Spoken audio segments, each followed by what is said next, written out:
On Good Morning Nigeria today, we shall discuss Security Master Plan for Tertiary Institutions.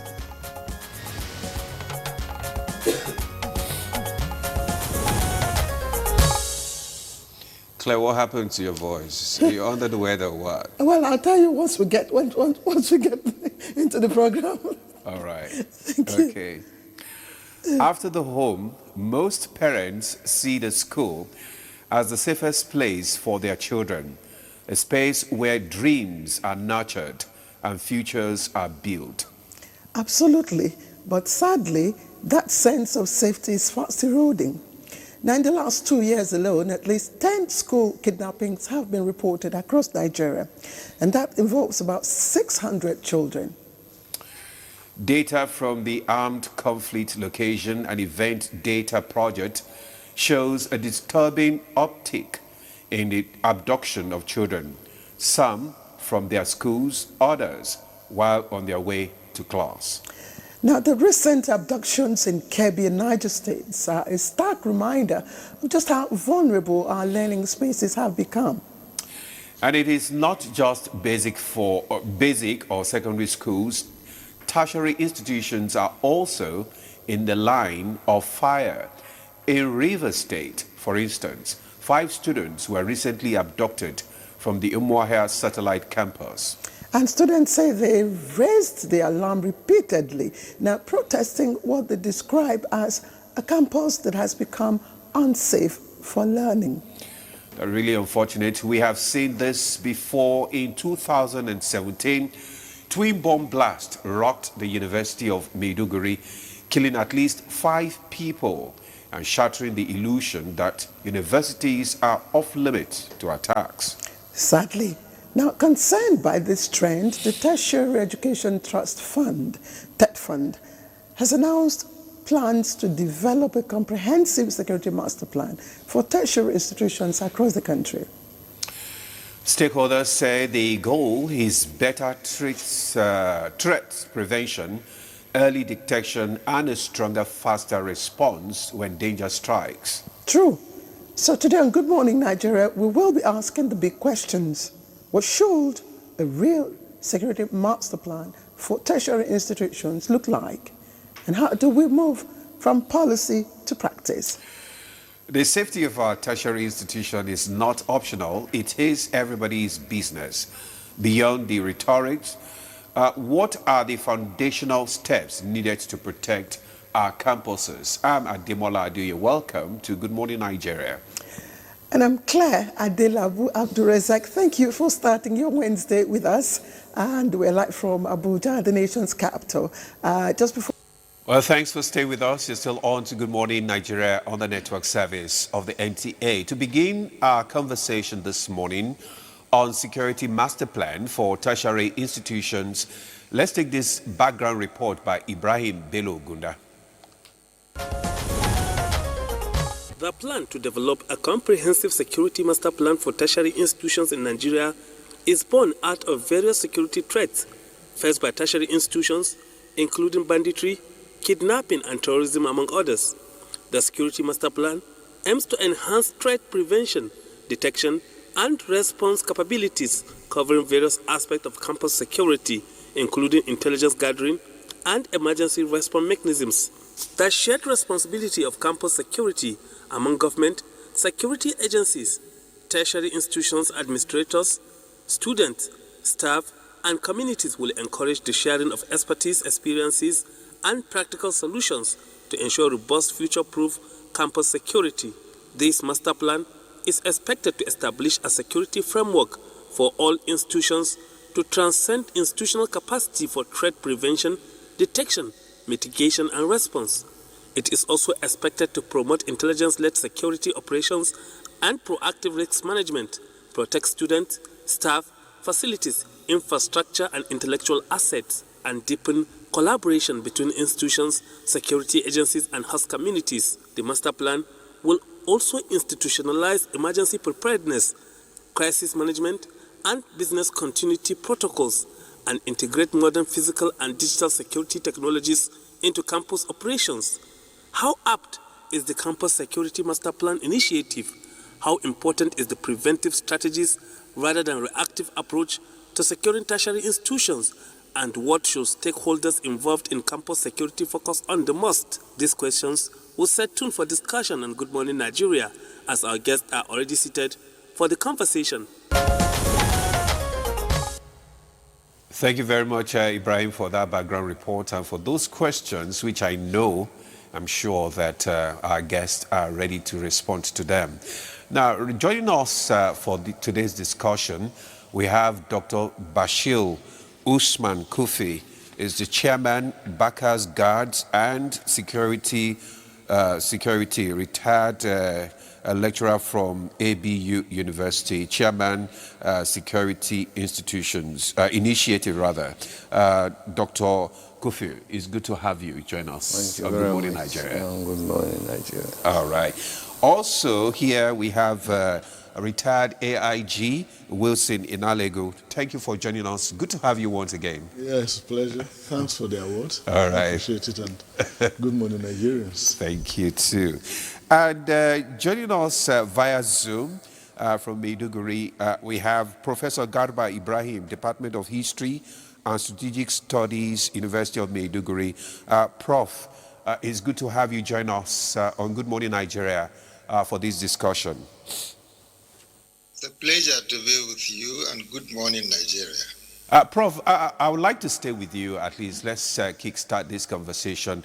I mean, rising from the twin bomb blast that we had in your university some time ago, what do you think are the major, pressing security concerns facing tertiary institutions in this country? Well, thank you very much. First of all, let me say that we have to offer thanks to God. At the University of Maiduguri, the miracle is that the university did not suffer as much security threat as would have been expected, given that Maiduguri is the epicenter of the Boko Haram insurgency. And that is thanks to the diligent effort by our security agencies to safeguard the university and Maiduguri itself. And also to say that the bomb blast and the general security was part of the general insecurity that the country has been facing. And it is important that we are able to separate the general insecurity atmosphere all over the country and the internal security of campuses, which have, nowadays we tend to confuse the two. As a matter of fact, from around 1999, we have tended to look at internal security of campuses as being the same as what the campuses call external security, that is security of the general environment. So overall, the campuses have been relatively safe in the history of this country until about 1999. Incidentally, that was about the time when the present democratic experiment, kicked off.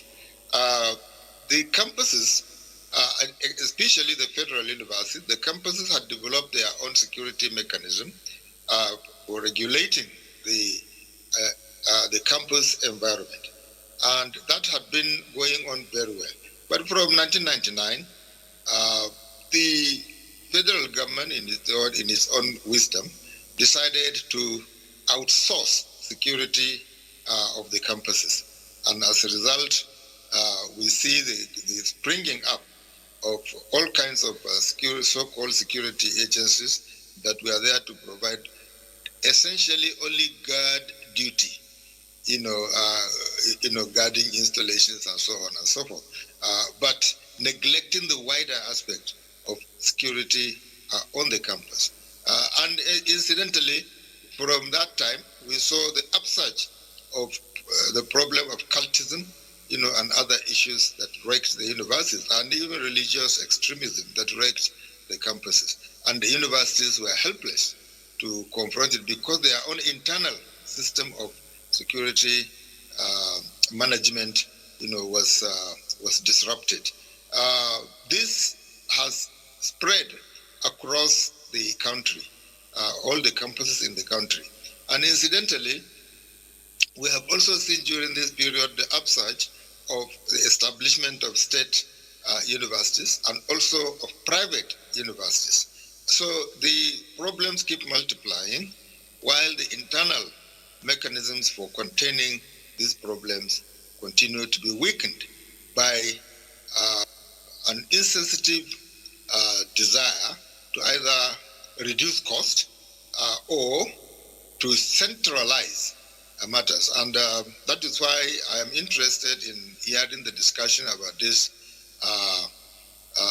this initiative, whether it is yet another attempt to centralize the security of the campuses or to provide genuine solutions to the security of the campuses. Thank you very much, Prof, for that's your opening remarks there. We are all interested, to get to know the master plan that government is putting in place, to ensure adequate security in our campuses. Dr. Kofi, you've been a lecturer and you are also in charge of this master plan. One of the brain behind it. But from what Prof just said now, that the internal security of most campuses are not that adequate. Now, from your own experience, what do you think are the most pressing issues here? Well, thank you very much. I think I'm in a very good position to discuss this aspect. I taught in ABU, Zaria, for 40 years. And in those 40 years, 37 years, I spent it inside the campus. And ABU is the biggest campus in the country. And apart from that also, I basically visited and slept in most of the campuses in Nigeria. Okay. So now, when you look at the campus, one, people have to understand it within the context of what is a campus, because it's a unique atmosphere. One, in the campus, we produce products, and these products are the students who work in various places, from finance to NTA to everywhere. Now, which means the creators of the products live on the campus. Now, those products we want to create, the students live in the campus. Now, you have people who are not students, who are not lecturers or teachers, but they also stay in the campus because they have their small kiosks. They have places where they sell food and all this kind of thing. And also, you have a situation where also you have people who are also workers in the university, who are even security agencies. Okay. In most campuses, you have DSS who live inside the campus. You have also police. Mm-hmm. And to some extent, sometimes you have even the military who are living around those kind of areas.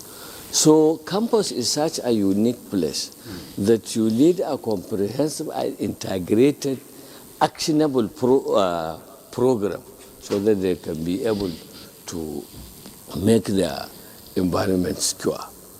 So so the idea of the master plan is that now we must have a master design of what is happening concerning security in our campuses. Okay. Now, and also, mark you, there is also a statement from the president of the country, of which he declared state of emergency in terms of security. National security. National security. Now, I think it is on that platform, the TED Fund come up with the idea that, you see, because the TED Fund make an intervention, is making an intervention in over 300 institutions in Nigeria, because you know they intervene in the federal government universities, they intervene in polytechnics, in colleges of education, both federal and state. States, yeah. So which means they have strategic interests because they also make investments. And sometimes in these campuses, you make this investment, but you can't use it because of insecurity. Now, when you look at the case of, for example, University Dusama, the main campus, which billions were spent, cannot be utilized up to today. So they were still in the temporary sites, and the student number is growing. And Mike, you know, they kidnap some kids from those. So I think the TED Fund saw it needful to see what plans can they do in line with the federal government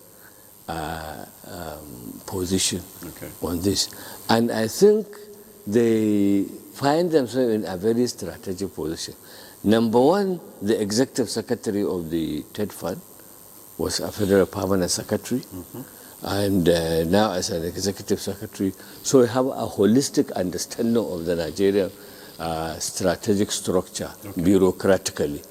And the chairman of the board of trustees, Aminu Masari, Right Honorable Aminu Masari, was also a governor in Katsina State where there was this activity. And he was also number 4 in the country. He was Speaker House of Representatives.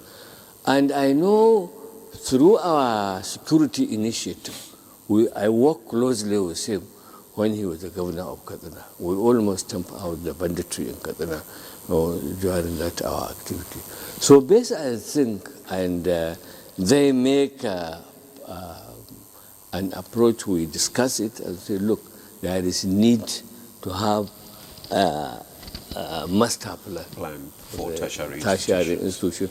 Because as it is now, we campuses, we don't even communicate with each other. Like somebody in the University of Abuja does not know what is happening in the University of Nsukka. But we have to see, when we are talking of security master plan, we are not limiting it to kidnapping.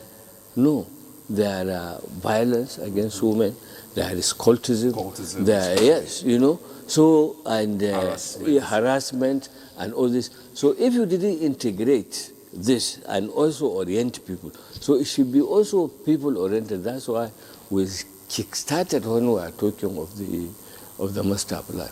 Then the TED Fund thought, look, the first starting point, let's talk to the chief executives.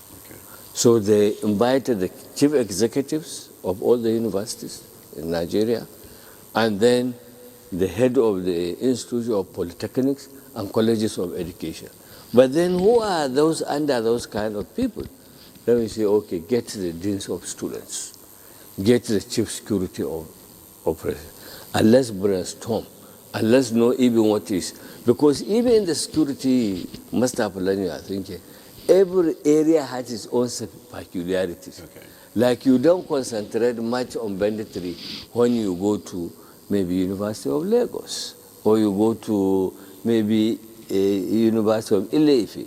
Maybe probably the discussion there will be within the OPC issue, the cultism and all this kind of stuff. Because you know, yesterday I saw it in your program that a student was killed yesterday in Rufus Giwa Polytechnic by a cultist group.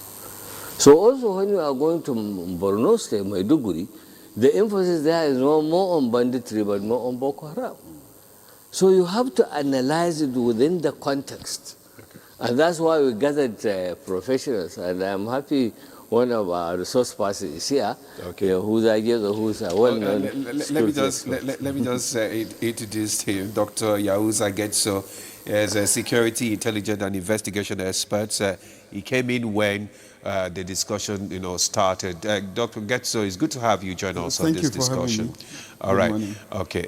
Thank you, Dr. Kofi, for at least giving us a tip of that master plan. We'll still come back to you to get the full details on it. But let me bring in retired AIG Wilson in Alego here.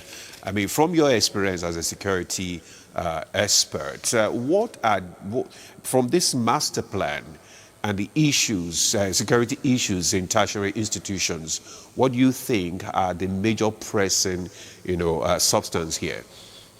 Well, for me, when I saw the picture of those students released, the 100 of them looking just teenagers, 8 to 12, 13, and all that, it's a very depressing picture. Very depressing. Therefore, any step taken to redress the situation in our schools, and not just tertiary institutions, but even secondary and primary school, as our recent experience.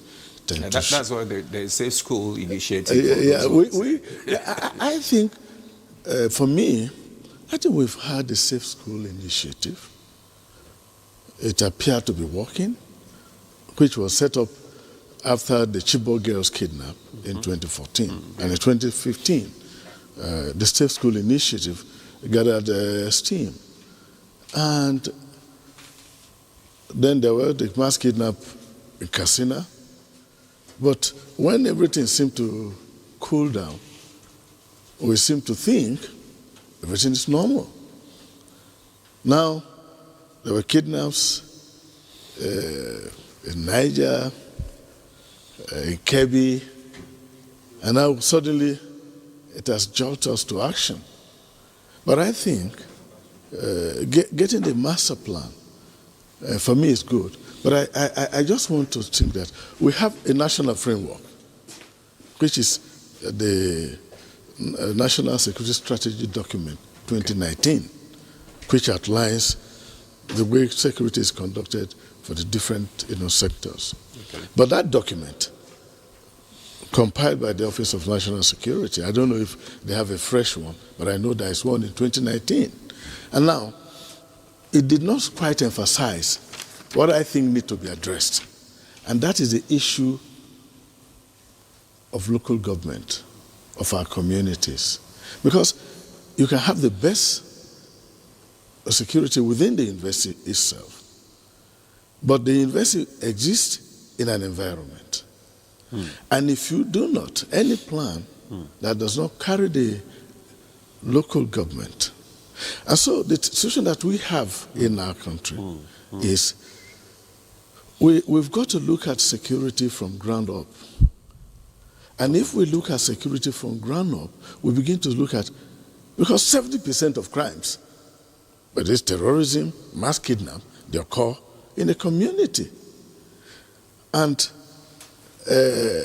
so once you are having a master plan, you've got to have the National Security Strategy Document, which is the national framework for dealing with security.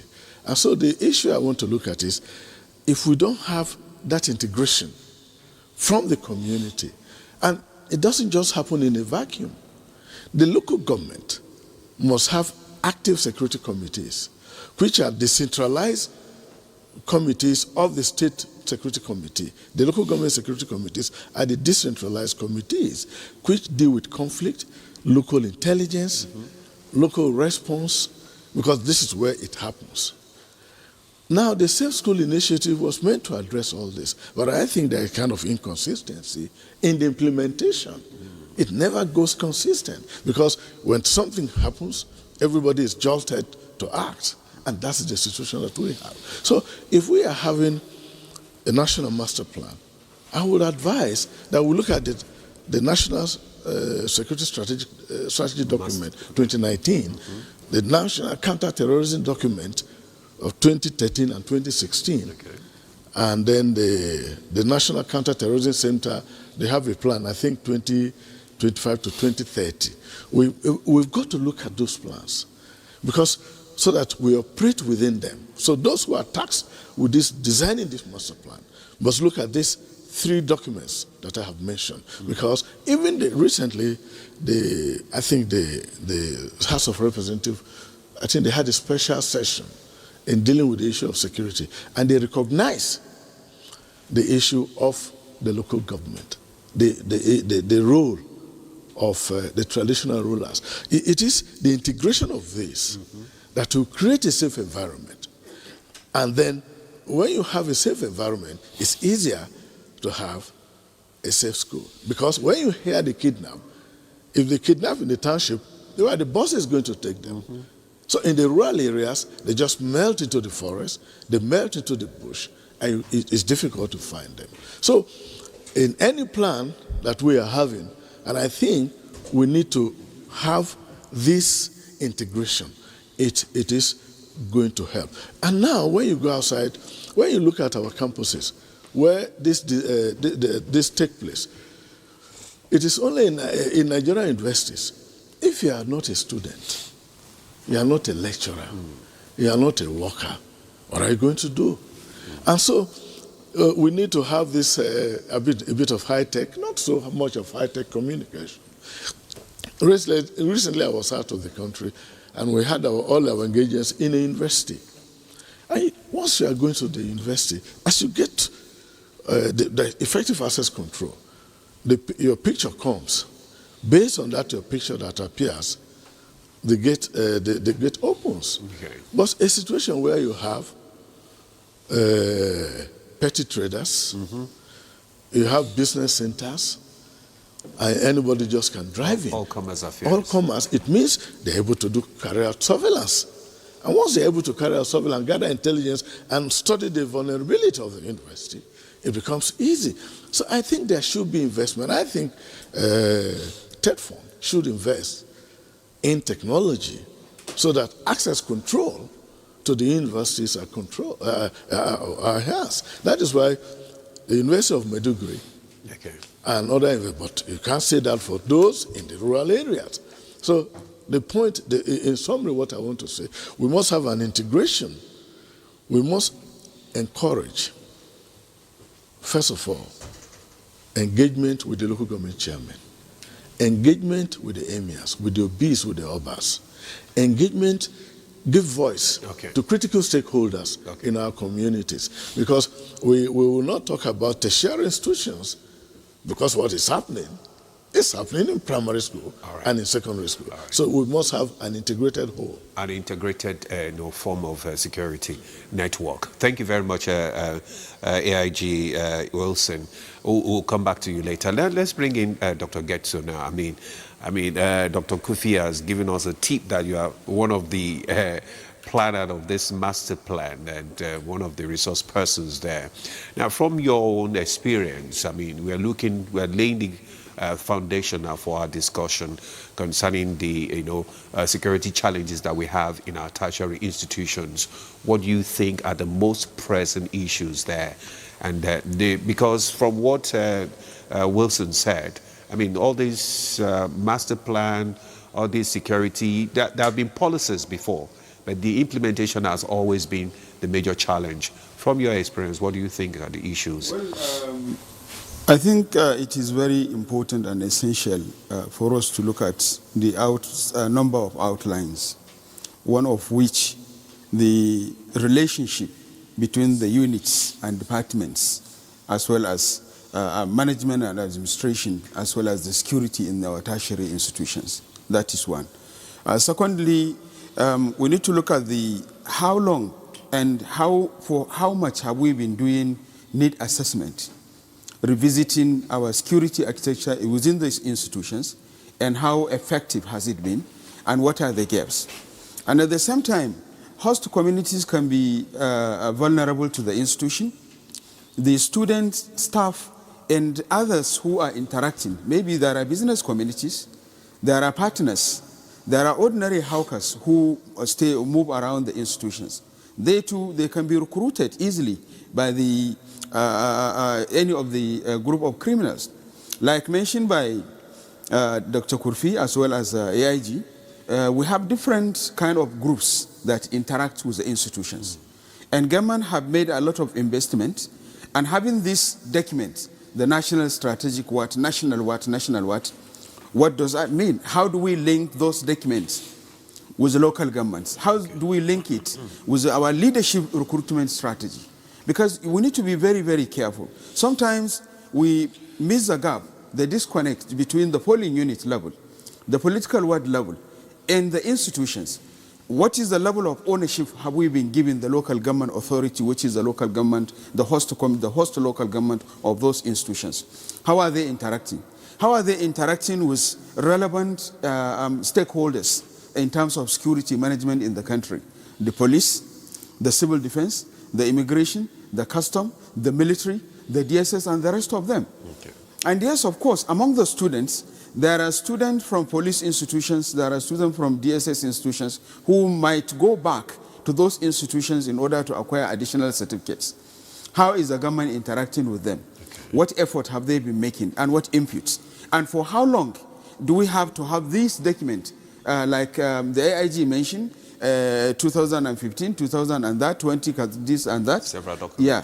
So those documents, how have we been allowing, how have we been making efforts to link those documents with the chief security officers of the institutions, with head of management of the institutions, with the student union of the institutions, with the academic staff union, with the non-academic staff union, and the host community and the traditional institutions.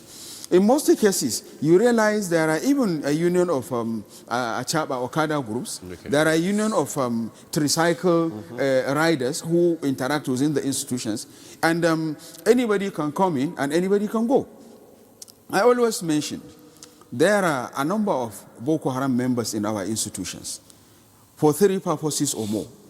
Probably among the managers in the institutions, probably among the students in the institution, probably among those who come around and conduct surveillance because they want to see what are the strategic measures they can use in order to either conduct recruitment of either the staff or the student or the hawkers around, what strategic measures they can use in order to break through the security within the institutions. And also they can also come in order to look at the partners. So how have we been able to review this document? Because it's something that I will suggest to the Office of the National Security Advisor and other line ministries. Minister of Education is one of them. Minister of Foreign Affairs is one of them. Minister of Interior is one of them. Minister of Police Affairs is one of them. Minister of Defense is one of them. And Minister of Finance. Okay. This line ministry must come and revisit the strategic working document for sub-school initiative and the document mentioned stationed at the Office of the National Security Advisor.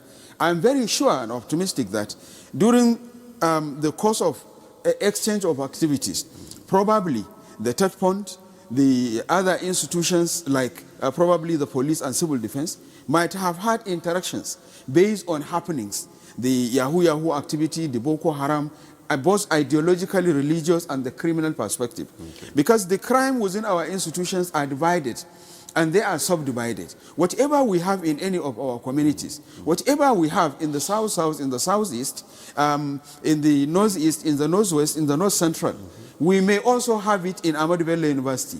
We may have all of them as a complex environment in Bayero University, Kano.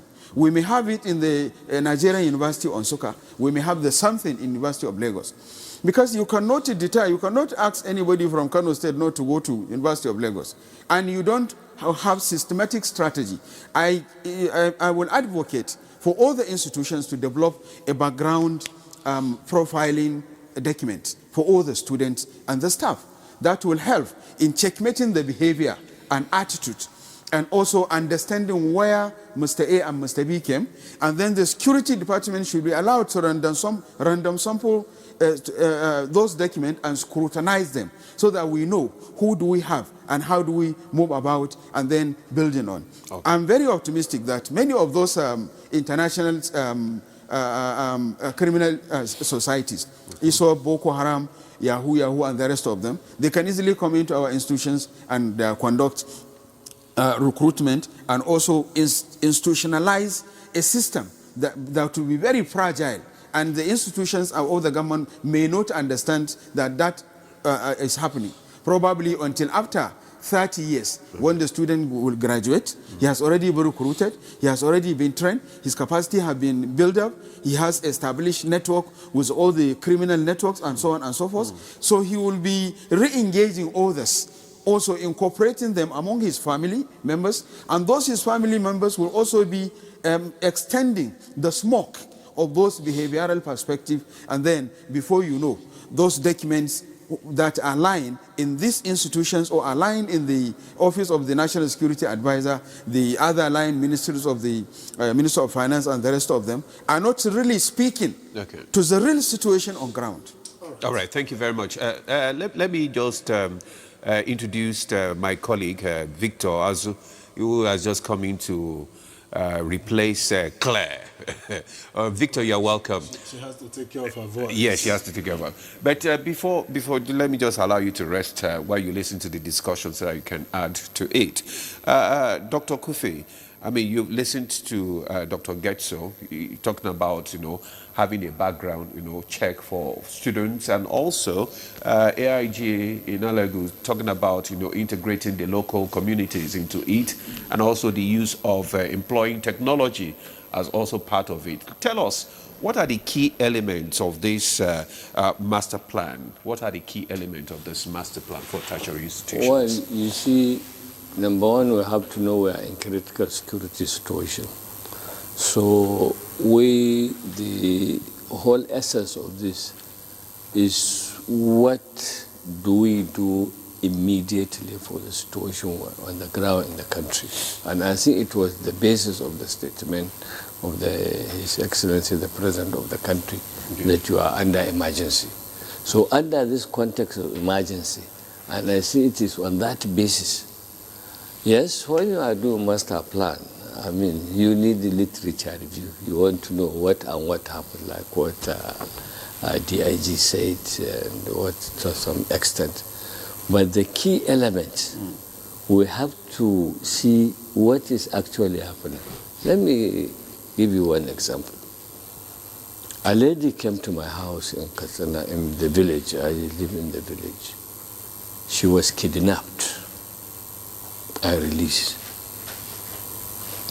Now, that's why when I talk you of campus, we as academics, we are not just looking at the campus, those who live within the confine of the campus perimeter fence. No, we are also looking at our students who are renting rooms outside the campus, because it's part of our constituency.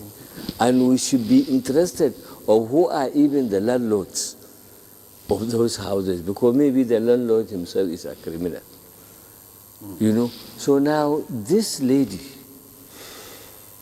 who was a student of Federal University, Dusamba, and there, you remember there was a lecturer from Jos who was killed by the bandits in that place. So they were staying in the same house with that lady student. She also had a baby of 5 years old. So when the bandit entered the place, the kids of that lecturer told the father, please hide in the room, we'll be outside to see, because maybe they are looking for you. So he hid inside. Then while he was in the hide, he had the bandit who had taken the whole kids to the bush. So he decided to come out. And as he came out, they put 5 bullets. They shot him? Yes, dead. And then they took those kids. And they took that lady with her baby. And one also 5-year-old son of the late professor. They took him. She told me when she came, she said, in fact, that kid they took from the professor's house, he was not even wearing anything except a pant. So, and it was too cold, so she has to take out her hijab and cover the boy. And when they went there, they were doing the negotiation. The wife of the man there, because her 3 kids were there, the negotiation, the people, the bandits were not very happy with the negotiation, because the father of the girl got involved in the negotiation. So they say, this man, this your father, wanted to reduce what they are going to give us. So they say, it's all right, we have agreed with the amount. But your father should bring the money. Right. So when the father took the money, and the lady was outside with her baby, 5-year-old, and he saw his grandfather, he ran to him and hold him. And so they say, okay. They call a motorcycle and say, this motorcycle, you and your baby will take you back home, but your father will remain here. In front of her, they started beating the father, and blood was gushing. So they brought her, that was when she came to me. They brought her back into the town, and they killed the father. Oh. So now this is what is happening in our campus. So when we start these things, our own preoccupation is not just theoretical thing, Nigeria has this attitude, you write this, right, and you end up just doing things, and probably people have endless meetings with allowances and all this something, and not addressing the problem. Okay. So now when, like in the case of that lady, she came back, the father died, and for even last month, she saw me because she is about to complete. But there are many of them, even ABU students were taken. So, but the issue, part of the master plan, is not only looking at this issue at the violent level, but also what is the post-kidnapping situation. There is no even proper platform for counseling. Because when somebody have gone through this kind of trauma. Yeah, so there should be, and we do it within the integrated system of the community, because, and you, yes, IGG talk of tradition, yeah, you talk of that, but also we have to face the reality of what is going on in our system. The traditional institutions are not the traditional institutions like before. Most of these traditional institutions don't live even within their own communities. Many of them, somebody will be a traditional ruler, maybe in some part of Katsina, but he lives in Abuja. So he relies on the information they give him. And you see, people do not know what is happening in this banditry. I am involved. I stay in the bush. We get involved in this kind of thing. And if they tell you some, we are testimony. There are some ladies we have taken to the hospital, 9 of them. 40 bandits throughout the night were raping them. And when I took them, and with one of the counselor, we took them. The doctor, after, he called us, he said, yes, we have examined them. But we are sorry, sir, there is nothing we can do. You have to take them to the clinic of the VVF because they have been torn off. All right. Thank you. Thank you very much. Let me quickly get to Professor Garba Ibrahim. And I'd like to ask, to what extent can CCTV on tertiary institutions, on campuses, help in all of this? And what is the capacity of universities to be able to do this? Of course, you are bearing in mind the cost of installation, you are bearing power in mind, to get them functioning as it should be. Well, thank you. I think that that touches on the wider application of technology in the security of the campuses. You see, in a properly functioning university security unit, you have 3 sections. You have the investigation section, which has the duty room, which handles interactions between students and other members of the community and the staff and so on and so forth, and they are directly linked with the police. And you also have the section of guard duty, which is where you have all these uniform personnel sitting at gates and other transformers, installations, classrooms, and so on and so forth, and providing general crowd control during functions. And you also have surveillance. That surveillance unit is the one that is sort of covert, and you have and they are directly also linked with the police and with the DSS. So in this situation, whatever it takes to enhance their, their capability, is done. Things have been said about involvement of policemen and soldiers and so on and so on who are studying on the campus. It goes beyond that. We have police personnel and DSS who are in the campus actually doing their work, not just studying. Of course, they study because they mingle with the students and they also get their degrees and so on and so forth. But in the process, they are actually doing their activities, and they are directly linked with both the university administration and the police. That is what it used to be, and that is why I said that previously campus security was functioning, and everything was okay. Of course, you needed enhancements and so on, but from 1999, things started to deteriorate. Everything was outsourced. So right now, as I'm talking, the security units are mainly manned by personnel that are not even under the control of the university management. They are under the control of a contractor. And the people that he brings in, many of them are even criminals themselves. As a matter of fact, in the last year or so, the chief security officer of our own university was telling us that the majority of the thieves that they caught on the campus were people who were working for these private security organizations that are now the contractors of security on the campus. And the role of DSS and police is also being drawn into the shadows now because of all this desire to reduce cost and do all sorts of things. Now, when it comes to the issue of CCTV on the campus, yes, CCTV is working. It is providing some measure of security, but you will find that it is, the application is limited because the personnel, that you can employ and run is very limited. Right now, they just give you a small amount of what they call overhead cost. Out of that, you take care of security. Out of that, you take care of cleanliness on the campus. Out of that, you take care of electricity and other utilities and so on.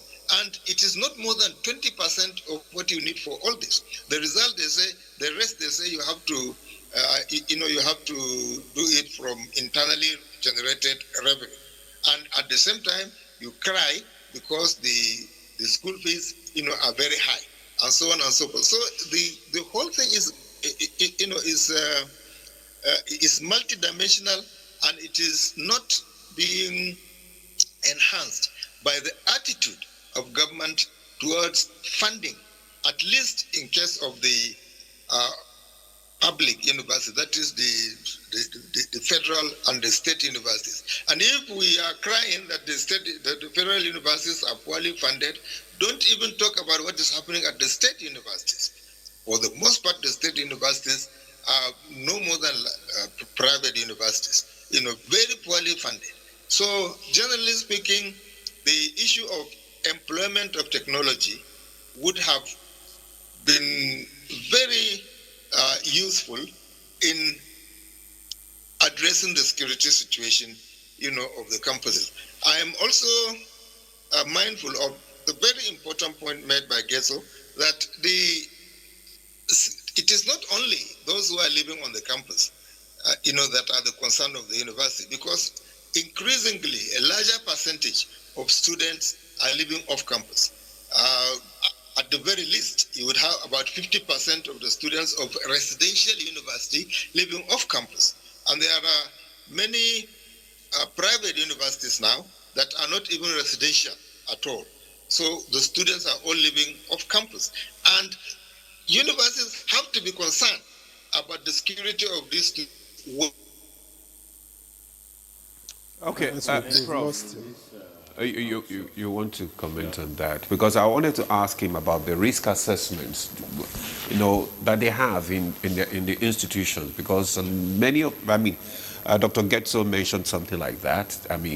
for us to be able to conduct, security checks on the students and the university community. Yeah. So, okay, but you want to say something? Yeah, on this issue of outsourcing,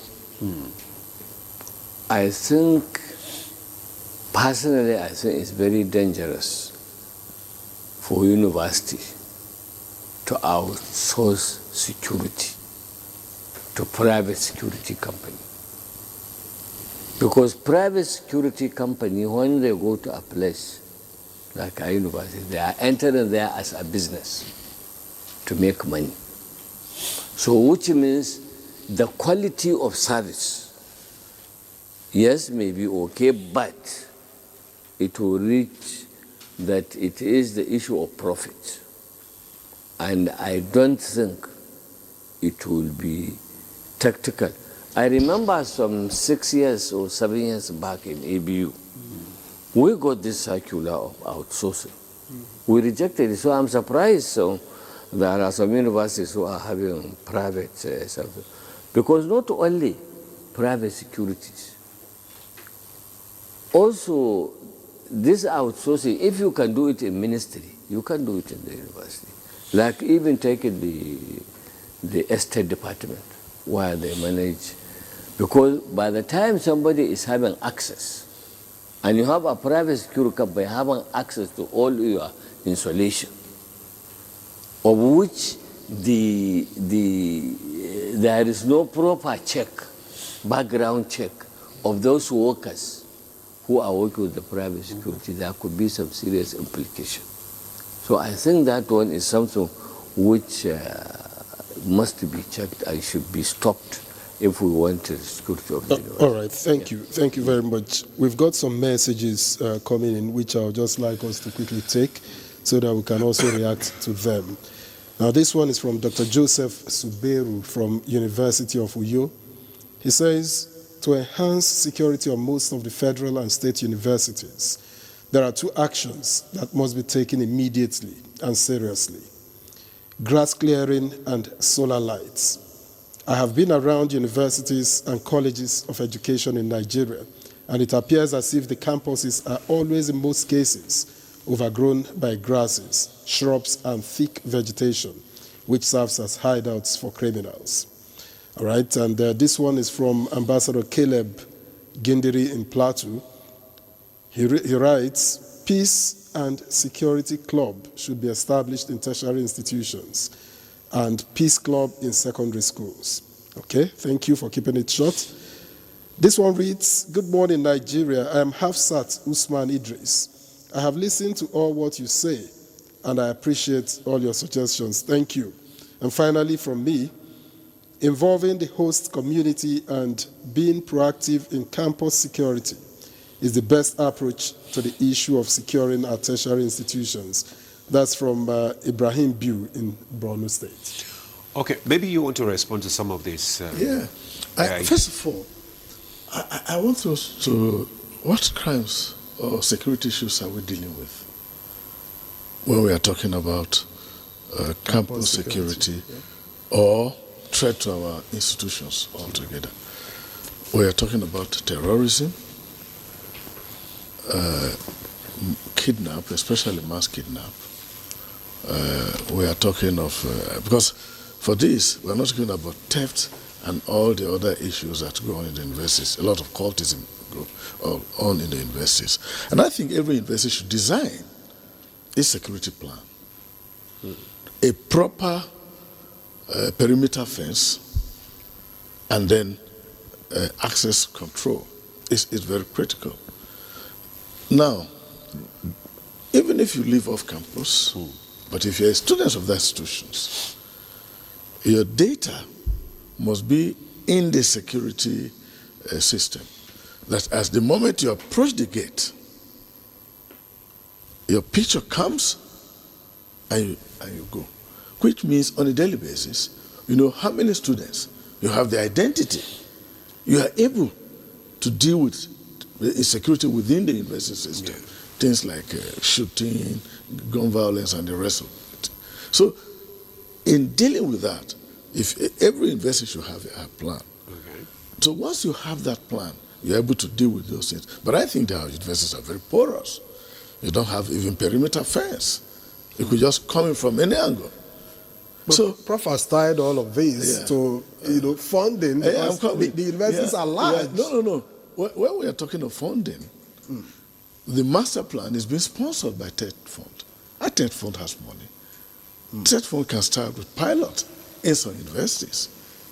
And then there's no need for us to come and sit down if we think funding is going to affect us. And then, but the issue that I want to talk about, and I'm very interested in, because when I saw those children, those 100 that were freed, is it Papirian, the St. Mary's Catholic School, and it's very depressing to see young children being kidnapped and all that.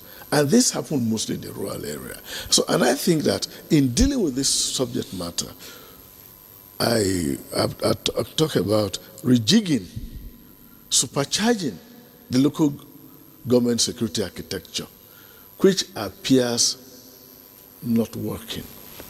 Because the situation that we have today is at the local level, those who should cooperate, who in a proactivity, in early warning, how do we carry them along to have early warning? Because when you are talking of proactivity, you talk of early warning, and then before you talk about response. So, and that intelligence that is shared, so that when you see this dust or smoke coming from the invaders, might be you would have been tipped. Okay. And then the idea of every campus or every school should have that armed security, that there are levels of security. You start from the university security system, either private or university paid, and then you have maybe the civil defense, the police, and if necessary, the military. Why do you have this? When an attack is coming, these forces on ground are supposed to fend them, act as a delay. Once they delay, and then you have digital alarm or basic radio that all the universities, which even any university should be able to have such radio that the university can be alerted. And then we have the drill so that students should know their role once there's an attack. Okay. But this will only work if we at the federal level, we're having the National Security Council, we have the Joint Intelligence Board, and at the state level, we have Security Committee. But at the local government level, they hardly take place. So there is a disconnect. But and I said ground up, everything the state, the federal government should use, all right. Okay. comes Thank you. from ground up. Okay, thank you, AIJ. From ground up, that is integrate the community into the security apparatus. Okay, we'll continue. Thanks for staying with us. You're still watching Good Morning Nigeria on the network service of the NTA. And our discussion is still on security master plan for tertiary institutions. And our guests are still seated in the studio to respond to some of the comments that we have received from our viewers. Let me read out some of them. This one is from Akeju Olagbaju. It says, first and foremost, we have Umbrella National Security Master Plan. And my take is that the implementation should be community-based to achieve the desired results. This is the missing link. All right. Now, this from Nandom Uye from Jos. It says, how do the surrounding communities' crime rates and geographical location affect campus security? One, what ongoing training is required for staff and students regarding security awareness and emergency procedures? Two, then how quickly must security personnel respond to an incident, and what are the procedures to ensure a timely arrival? Thank you for your service. God bless Nigeria. Now, the third one, so that Dr. Getto can respond to some of this. What are you doing? This from Musa Abubakar from ABU Zaria. So what are you doing to secure those staying off campus? And how can leadership of the host community assist with intels? Dr. Getso, you want to respond to some of these? Yes, of course. Okay. I think the last question, let me start with it. Okay. Yes, of course. the community, the host communities have a great role to play if there is a communication, partnership, and collaboration between the institutions and the communities. Let me tell you, somebody talk about a community-driven base strategy. I was in Afghanistan, I was in Myanmar, I was in India, I was in Sri Lanka, where a community-driven approach, where I designed and facilitated the implementation of a community-driven approach to address issues related to community-based crimes, which I think I have been discussing and I have been advocating. And since when I came back in 2015, I have been writing submissions to different quarters of government on what to do in order, we must enhance and improve a community-based approach on how we deal with all the security strategies, not even only the campus. So now, the university is supposed to have a master plan, a geographical master plan of all the, not only the immediate, the host community, but even within the territory of at least minimum of 40-kilometer radius. Profile the types of crimes, profile the history of crimes, profile the background of current and old criminals, even if they died. You must conduct a feasibility study on even those who died among the criminals, because some of the perspective, behavioral perspective of their attitude might have been injected into some individuals, which can easily reflect in targeting our institutions. So there should be a connection. I know there is a total disconnect. Okay. And until and unless, when we are looking at the security of our tertiary institutions, we shouldn't be looking at it in the perspective of the parameter of the institutions itself, or the host community, or the host local government. But by extension, we should also extend our strategic thinking and systematic approach of looking at the extended radius, geographical radius, probably 10-kilometer radius, probably 5-kilometer radius, probably 40-kilometer radius. It all depends on, let's take, for example, the Ahmadu Bello University we have been discussing as an example. Once you leave Shika, once you leave, you arrive at Ahmadu Bello University after College of Aviation, you are at risk as far as I'm concerned. Because between the College of Aviation down to Giwa is a very dangerous route.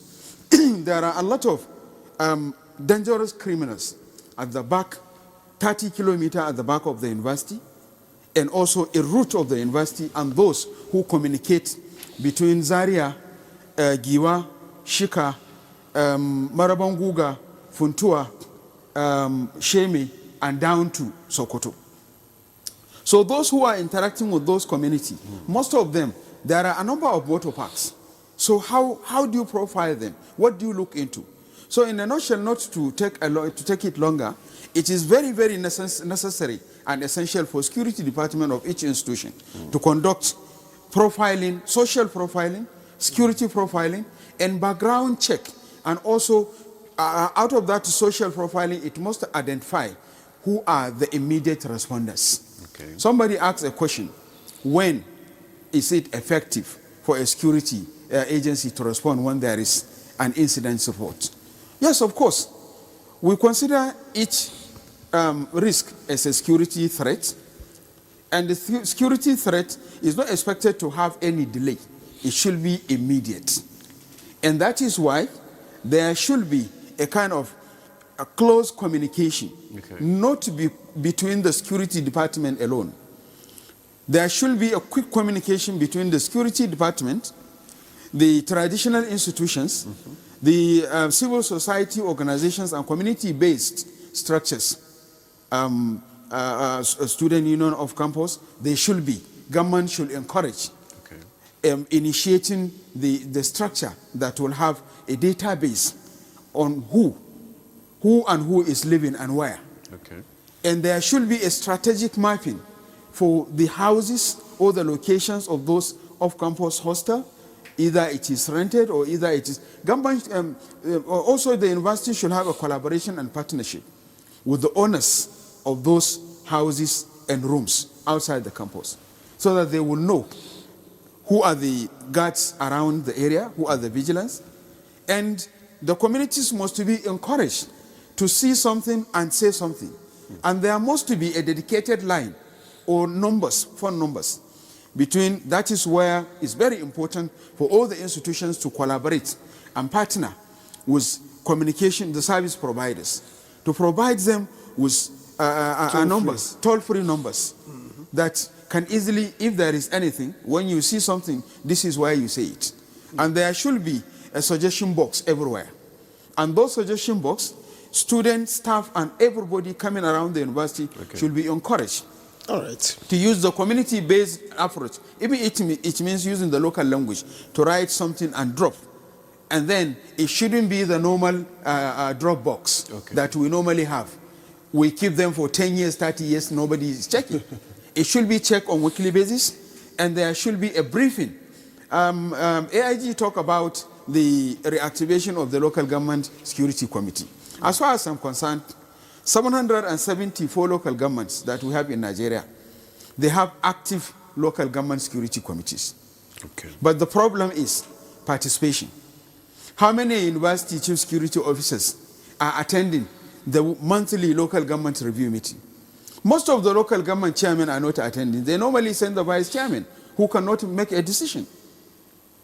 And then some of the, even the security representatives of the other security architecture that we have within the local government, within the host local government, they don't also attend. So we have to be very careful. The communication and networking must be improved between the responders, the dependents, the students, the host communities, and also the outline profile that we must have conduct, and also our need assessment must be reviewed every now and then. All right, thank you. Thank you, Dr. Getsu.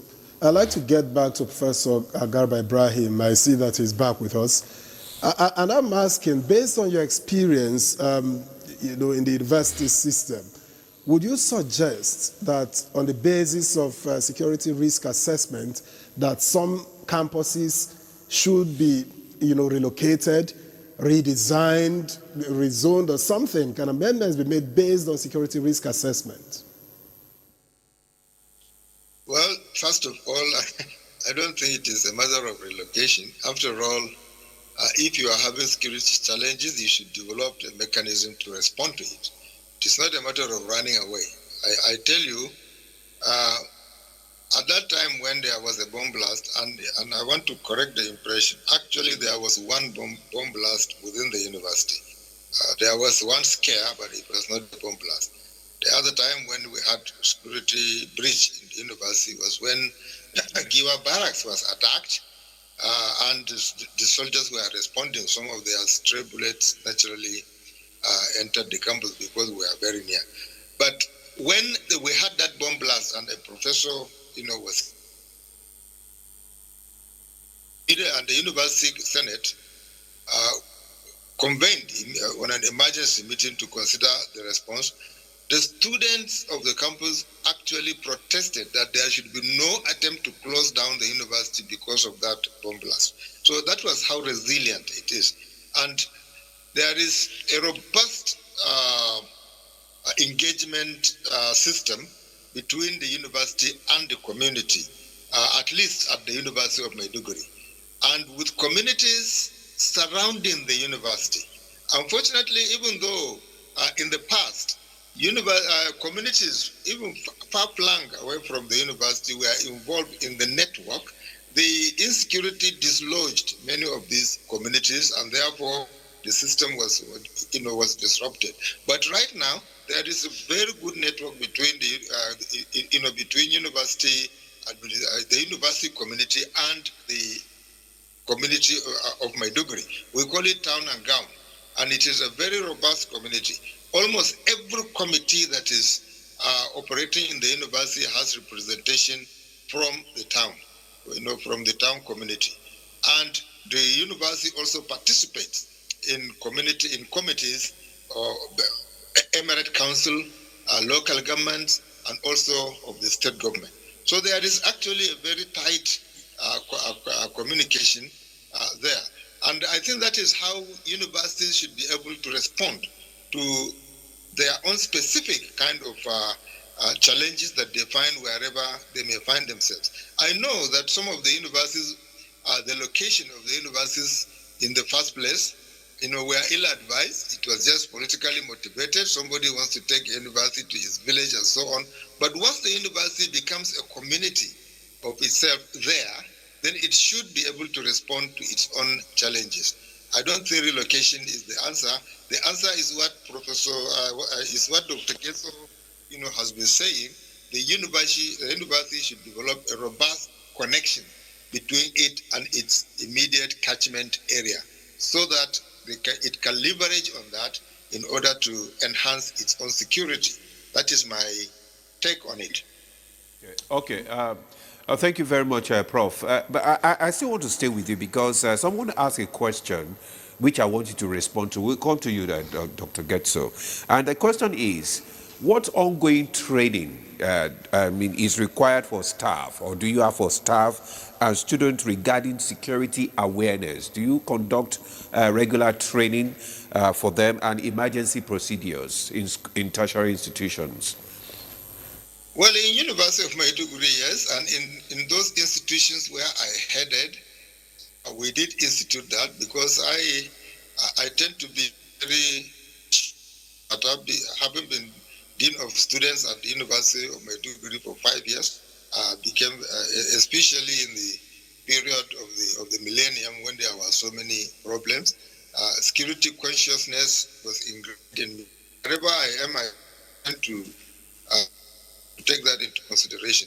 I don't know what other universities are actually doing, but here at the University of Maiduguri, we do have levels of training. Every executive council, students union, newly elected, are made to undergo certain trainings, including conflict management and also security responses. And then, of course, the security drills that are organized by the University Security Office, for campus residents. I don't think it extends to those who are living outside the campus.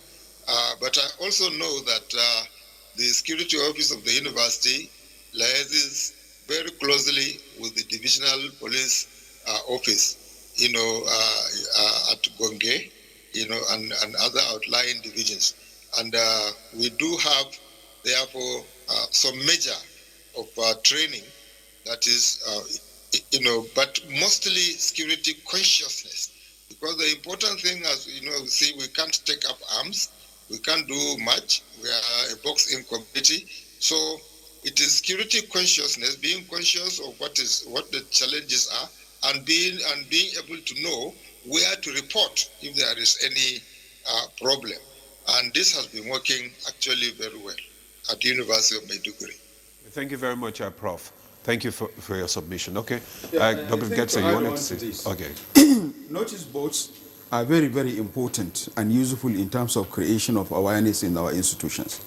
So I advocate for all the chief security officers and the managers of the universities and tertiary institutions to take a very good advantage in terms of providing those maybe emergency numbers that can be reached to prompt both the security and the managers of the institutions. It is essential also to note, we have been discussing issue of funding. Yes, of course, everybody is talking about funding. There are a lot of untapped opportunities in Nigeria, which if the government is interested, can mobilize us in order to fast track and put through the institutions, the management and leadership of the institutions, which will incredibly assist and help in reducing the cost of managing the institutions by the government. Public-private partnership is very important. Corporate social responsibility opportunities are there. Philanthropies are there. And then even the contractors, the foreign contractors and the foreign miners all those foreign institutions that come to Nigeria in order to make money, how much have they been, what percentage have the government sanctioned them? Or in our memorandum of understanding with our diplomatic offices within the country, how effective are we tapping those resources? There are a lot more of opportunities. If the government is serious, if we really have an administration that will be ready, there are a lot of things that we can provide on the table that can be useful. And at the same time, there is a submission which we have made to the one of the offices of the security at the highest level, which is very, very important. Unified surveillance system, whereby ever happening in all institutions and surrounding the institutions within the 3-kilometer radius will be monitored. And with these installations, you can have the unified control surveillance system at either the Ministry of Education stationed, or either at the Office of the National Security Advisor, or either as the Defense or the Police, or anywhere. Government can decide to put the router at the center, wherever it falls. And then those are tools that are not really expensive, and we can easily take advantage of the solar system in managing it. All right. Thank you, Dr. Getsu. Let me quickly get to Dr. Bashir Kofi. How do we strike a balance, between security, given the situation we found ourselves in, and the open nature of university academic life? Yes, it's very simple, because you look at what happened before. You see, so what it is that everybody should know that they have a responsibility toward the safety of our kids, because that's what makes university unique. And that's what makes even we who work in the university, we are different with people who work in the civil service, because our personal morality and commitment to our kids are precondition for that kind of profession. There is something which somebody in ministry can say, which I cannot say, because how would my student look at me? And sometimes, the insecurity is created by those workers by mere of their statements. Because when they see these students, if I enter a class, I talk to them. You see, even if I'm lying, before you dismantle that lie, will take another 2 months for you from outside. So, but what it is here, in terms of the training of the students, you see, part of the master plan is what are the mechanisms you do in mobilizing them. If now, for example, you train students, you say, if you hear anybody that comes to kidnap your own colleagues, all of you should have catapult. From all angles you start, it will scare, because criminal doesn't want any attack. Yes, so they will say, look, if you enter a campus, it's a problem. And also the teachers, you just don't run away. Everybody can take a cover to see how does she bring disruption. And we know what we said. Dr. Kufi, because of time, tell us, when is this master plan coming to, implementation? Yes, the most important now is the mobilization of the campuses. And we also, have to look at, when you talk of the security in campuses, it's not only the kidnapping. You have even lab where fire comes, or something, somebody can smoke and all this. So this will take up immediately. Now the starting point is the orientation of the communities, the university community, and also and mind you, this is not something of the security of the country, or this is overview. We are not substitute to police or to, it's just that what is the idea based on our experience as university people. What are the basic things, and what is the best? Let's take a final word from AIG Wilson Nalego. Just 30 seconds, Anto. Yeah, I know, thank you. All I want to say is training members of the university community on security protocol is very critical. And I think having community policing, bringing the local police to tell you of crime trends and what you need to do, I think it's very important. So that partnership, that collaboration with the Nigerian police will be critical to ensuring the security of our universities. And then in designing your university, if the NUC, I think the NUC should think about where are you locating the university, what are the security challenges, and the plan you have, does it accommodate the security concerns? All right. And I believe they are watching and they are listening to all these suggestions. We want to believe that all the suggestions preferred will be implemented. Thank you very much, retired AIG Wilson Inalego, for your contribution this morning. Thank you. Also, we want to thank Dr. Yahuza Getso, Security Intelligence and Investigation Experts. Thank you for your contribution as well. We want also a big thank you to Dr. Bashir Usman Kofi, is the chairman, Backers Guards and Security, a retired lecturer from ABU, and also chairman of Security Initiative. Thank you so much, Dr. Kofi. And a big thank you to Professor Garba Ibrahim of the Department of History and Strategic Studies, University of Maiduguri. Thank you so much, sir, for your contribution. It's a pleasure. Thank you. Well, that's Good Morning Nigeria for today. Thanks for being there. My name is Ademola Adeoye. You have a pleasant day. And I'm Victor as well. I'll see you again tomorrow when I'll be here from the get-go.